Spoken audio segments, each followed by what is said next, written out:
If you're looking for an activity to do that works your overall body control, balance, and core, paddleboarding is great. And it's outdoors. And you can see when he's paddling, there's constant motion of the ankles, knees, and hips. And his core, I'm willing to bet his core is quite engaged to create something for the paddle to push against. So that's neat, and he's zigzagging. That's just the nature of the board, but as far as pure off-season ski practice, that might not be a bad thing. Because skiing is not easy. If you're in variable terrain, you're always actively managing. So trading off sides will keep you going straight. But I read online that if you want, you can even do circles. You just go on the same side and paddle quite aggressively. And you can really get a burn in your, right under your arms and in your obliques, your lats, all of that. So it's great stuff. And also keeping the board level, it is pretty important for letting it glide as much as it can. Go!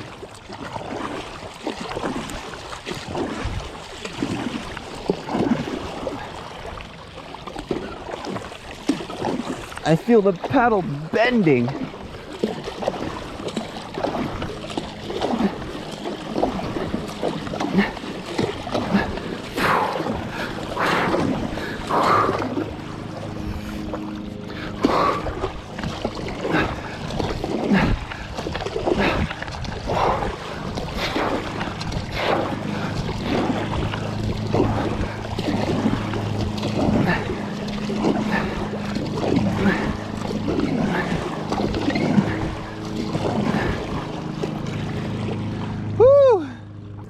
In the last few paddle lengths there, I could really feel a burn in my hip flexor, core, and quad of the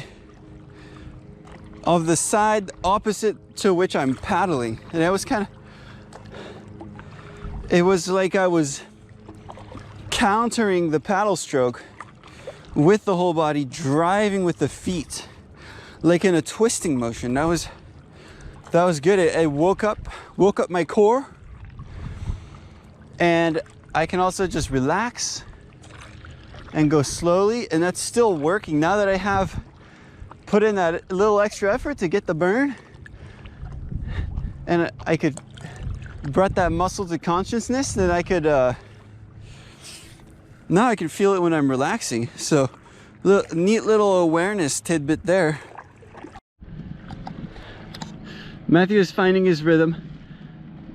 Here's a good profile. In the profile you shot, you see the opposite knee driving. And he's always managing, even though his hips are moving side to side and forward and back, he's always actively managing. It's cool.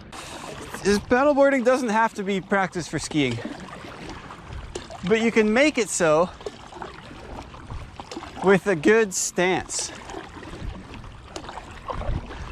Then you're drawing on strengths and coordinations you already have, and you'll know how to apply them later. Technically, it's not like skiing at all. If there's one thing I don't want you to take away from this video, it's that skiing is like paddleboarding. That's not what I'm saying. I'm saying it's good cross training, not training. The proper way to balance is kind of the same idea as in skiing. We want to try to actually slide the board under us to control our balance. So we're paddling and we're kind of balancing against the resistance of the paddle, and we also get to shove, push and shove, and foot to foot. All I'm trying to say here is that paddleboarding, as far as the body and the movements go, it's quite complicated. Everything is happening all at once, and it's just like skiing. And that's why you should paddleboard if the snow is melted and you're not skiing. So Matthew just introduced an interesting idea to me. It's the idea of paddling by twisting. So he can relax his arms and just turn his body, and that way he's using a lot of really big and strong muscles that have a lot of endurance, much more endurance than the arms and upper core, and he can get around like that. So actually I would argue that this twisting, if you add a twisting and a bit of a slight crouching motion, that you'd be using all of the muscles you would be in skiing, which is kind of easy to say for paddleboarding, but this really sells it for me. So another good move for your core is putting the paddle in the water right here to the let's say the right side of your board, and then extending out like this and using your core and your feet and your hips to twist the opposite way, so you're going to go like this.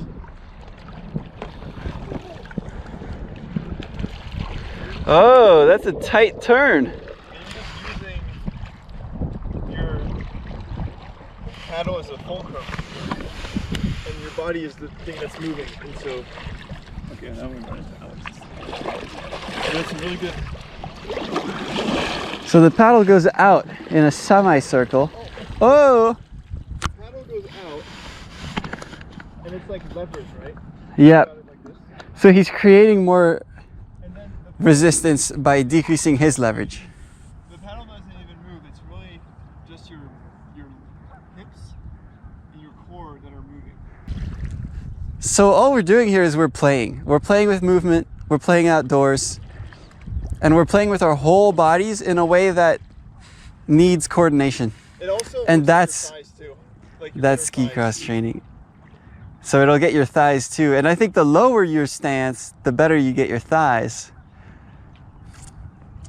And Yeah, but and that's optional, really. Now we're getting into the super optional kind of movements that you might want to do if you're just playing. behind your feet, just really focus on getting it like out to here. Look, out to your hips. Like out To the hips.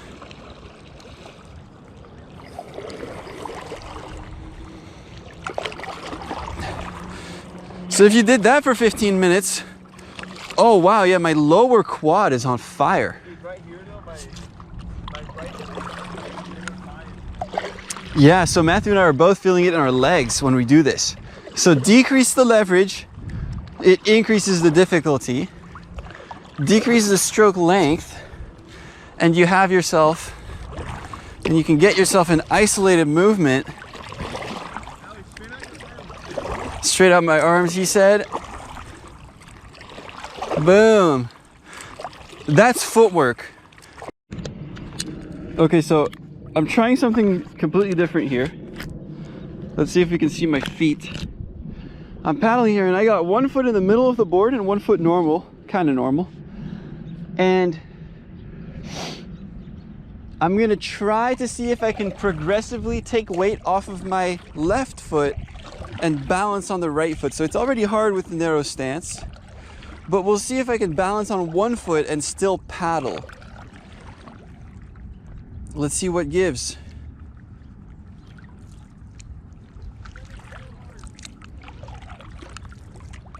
So here we are, paddling on one foot.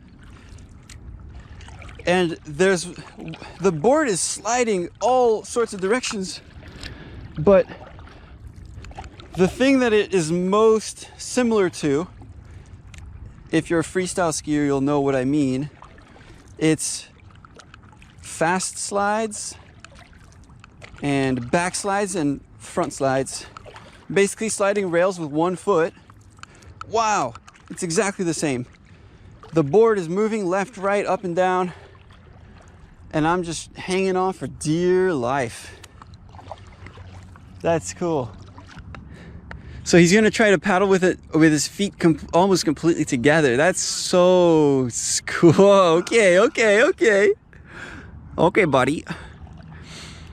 What's And interesting is that you can really feel the difference in the amount of power that you can translate to your paddle. Because I'm so focused on getting my feet balanced.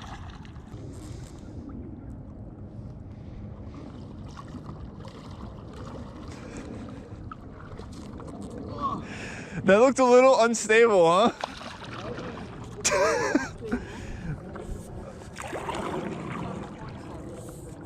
Dude.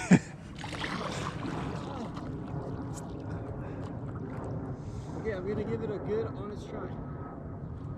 Ready?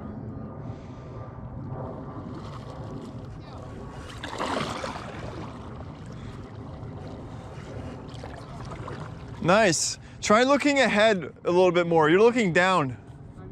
It's also because I've been doing yoga, which definitely helps because this is a yoga. Uh-oh, I'm going down.